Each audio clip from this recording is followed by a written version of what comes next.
प्रिय संस्कृत मित्राणि नव संस्कृतार्थ आपके संस्कृत स्टडी पे हम वाचन कर रहे हैं महाकवि भर्तृहरि द्वारा विरचित नीति शतकम। और नीति शतकम में अब तक हम लोगों ने 4 पद्धतियों का वाचन किया।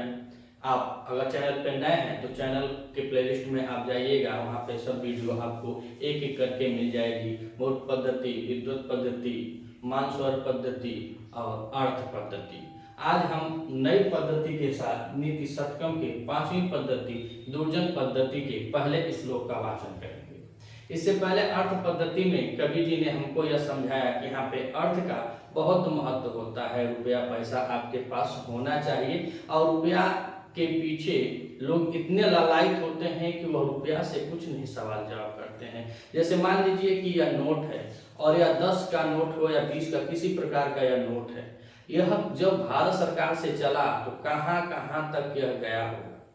मंदिर गया, मस्जिद गया, गुरुद्वारे गया, गिरजाघर में गया और अनेक जगह अच्छे से अच्छे जगहों पर गया होगा और अच्छे से अच्छे और खराब से खराब जगहों पर भी गया होगा। लेकिन लोग इसके लिए लालायित रहते हैं, न कि यह लोगों के लिए। यह चल संपत्ति है, हमेशा यह चलती ही रहती है। तो गुरुजी ने बताया कि बनना है काबिल इस नोट की तरह बनो, जो किसी न जाति का बांड है, न धर्म का बांड है, न कोई ब्राह्मण है, न शूद्र है, न वैश्य है, न मंदिर है, न मस्जिद है, कुछ भी नहीं है इसके आगे। काबिल इतना स्वयं को कर लो कि आपको हराने के लिए लोग कोशिश नहीं, साजिश करना पड़े, लोगों को साजिश करना पड़े आपको हराने के लिए। तो अर्थ पद्धति में बस पैसे की तरह बताए हमको, आपको, सबको यह बताए कि खुद अपने आप को एक रुपया बना लो, एक नोट की तरह बना लो।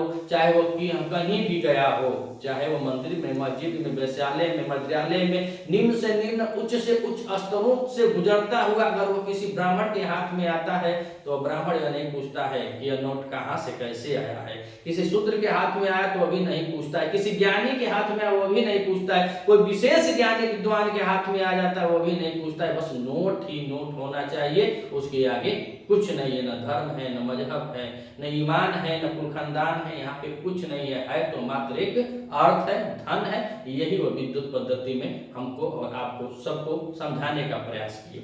आज हम दुर्जन पद्धति को देखते हैं और दुर्जन पद्धति में अब कवि जी इसमें बता रहे हैं कि जो दुर्जन लोग होते हैं, जो स्वभाव से ही खराब होते हैं, स्वभाव से ही गलत होते हैं, वह जन्मसिद्ध उनका अधिकार होता है, उनका जन्मसिद्ध अधिकार है। जो दुराशाई हैं तो इस पद्धति में आप पढ़ेंगे तो आप देखेंगे कि अगर आपको दुर्जनों को पहचानना है तो एक एक पंक्ति को, एक एक श्लोक को आप पढ़ते जाइएगा और दुर्जनों को पहचानने में टाइम नहीं लगेगी। मैं एक बार नहीं कई बार कह चुका हूं कि जो तैयारी कर रहे हैं वह तो कर ही रहे हैं, जो नहीं कर रहे हैं उनके लिए भी नीति शतकम, बहुत आम जनमानस के लिए भी नीति शतकम बहुत नीतिपूर्वक विचारों के साथ ज्ञान प्रदान करता है। तो आइए दुर्जन पद्धति का हम श्लोक नंबर पहला और नीति शतकम का श्लोक नंबर 42 का वाचन शुरू करते हैं। यह द्रुत विलंबित छंद में है और द्रुत विलंबित छंद का लक्षण होता है द्रुत विलंबित माह नभो भरो। तो द्रुत विलंबित छंद में प्रत्येक चरण में नगड़, भगड़, भगड़ और रगड़ होता है। तो आइए हम देखते हैं गुरुजी दुर्जन पद्धति में अब क्या कह रहे हैं। अकरुण त्वम कारण विग्रह परधने परयोषिति च स्पृहा। अकरुण त्वम कारण विग्रह परधने स्पृहा। सुजन बंधु जने स्वसहिष्णुता प्रकृति सिद्ध इदं हि दुरात्मा। सुजन बंधु जने स्वसहिष्णुता प्रकृति सिद्धं इदं हि दुरात्मानम्। तो कह रहे कि अकरुण, जिसके अंदर करुणा न हो, करुणा नहीं हो तो जिसके अंदर दया भाव न हो। तो कह रहे पहला कि अकरुणम, जिसके अंदर दया भाव न हो। और कह रहे अकारण विग्रह, और बिना कारण के ही एक दूसरे से लड़ते झगड़ते हो।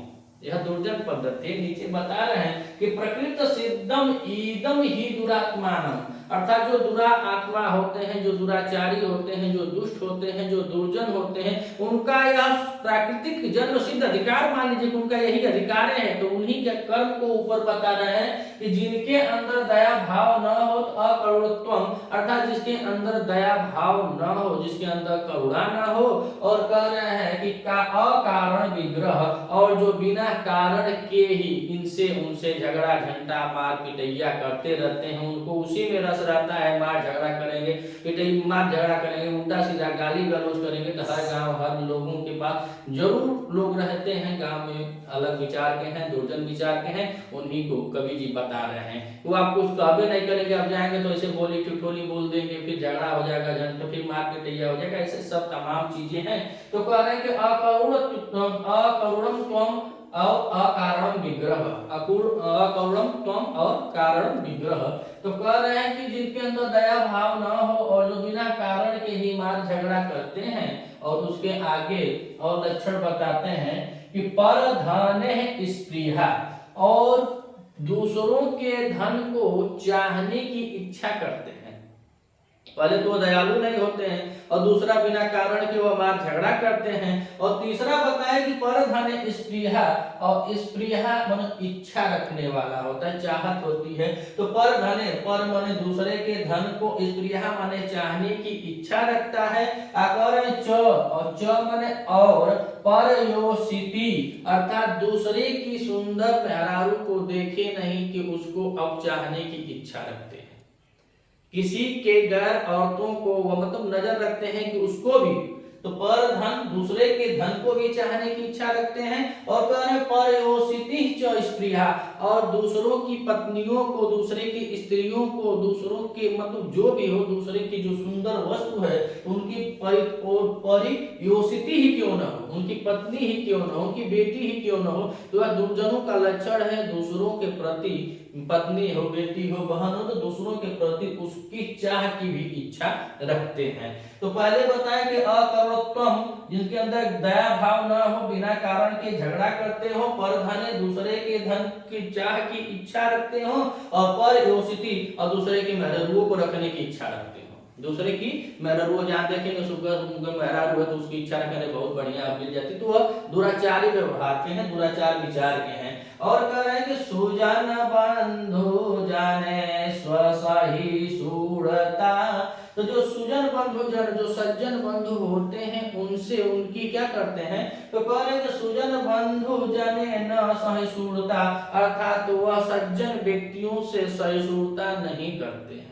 अर्थात जो सज्जन व्यक्ति हैं उनसे उनका कोई संबंध नहीं होता है, बात विचार नहीं होता, व्यवहार अच्छा नहीं होता, बल्कि उनको देख देख के गरियाएंगे कि ससुरा चुतिया है, पागल है, समझता नहीं, हम बहुत चालाक हैं। तो ये कह रहे हैं कि सुजन बंधु जने सो सहिष्णुता, अर्थात जो दुर्जन लोग होते हैं वह अच्छे लोगों से, सज्जन व्यक्तियों से सहिष्णुता नहीं रखते हैं। और कह रहे हैं प्रकृति सिद्धम ईदम ही दुरात्मा, ही माने क्योंकि प्रकृति सिद्धम, अर्थात स्वभाव से ही उनका जन्म सिद्ध अधिकार है वही सब करने का। तो कहें प्रकृति सिद्धम, जो प्राकृतिक है, जो भगवान का दिया हुआ जो उनके अंदर लक्षण है, वह उनका क्या कर रहे हैं, सिद्ध ईदम दुरात्मान, इन दुराचारी या दुरात्मान या दुर्जन लोगों का जन्म सिद्ध अधिकार है, यानी स्वाभाविक उनका लक्षण ही यही है। अब गुरु जी बता रहे हैं कवि जी कि उनका लक्षण ही यही है, चाहे कुछ भी करने उनका लक्षण यही है कि वह प्रकृत सिद्ध ईदम ही दुरात्मान, जो लोग, क्योंकि उनका किसका, दुर्जन लोगों का जन्म सिद्ध कह लें या उनका स्वाभाविक सिद्ध लक्षण यही होता है कि वह दयालु नहीं होते हैं, दूसरों से झगड़ा करते हैं, झगड़ालू होते हैं, दूसरे की धन को चाहते हैं, दूसरे की पत्नी को चाहते हैं, सुजन बंधुओं से वह अलगाव रखते हैं, उनको सही नहीं समझते हैं, उनका आदर नहीं करते हैं। और कह रहे कि ही क्योंकि ईदम मन यह सब प्रकृति सिद्धम, यह प्रकृति सिद्ध यानी स्वभाव सिद्ध दुरात्मा, जो दुरात्मानी होते हैं उनका स्वभाव सिद्ध यही लक्षण होता है। अगर आप चैनल पे नए हैं तो चैनल को सब्सक्राइब कीजिएगा, वीडियो अच्छी लगे तो वीडियो को लाइक कीजिएगा और अधिक से अधिक शेयर कीजिएगा। आप लोग करते क्या है, वीडियो पूरा देखते हैं लेकिन आप लोग चैनल को सब्सक्राइब नहीं करते। भैया चैनल का कहने सब्सक्राइब करते हैं, जा वो दिक्कत ही क्या है। वीडियो आप जो देखते हैं वो सब आता है बहुत, जितने सब्सक्राइब वाले नहीं देखते उतना अनसब्सक्राइब वाले हमारी वीडियो को देखते हैं, तो सब्सक्राइब कर, छोट भाई हैं, सहयोग हो जाए। मिलते हैं वीडियो में, तब तक के लिए नमस्कार।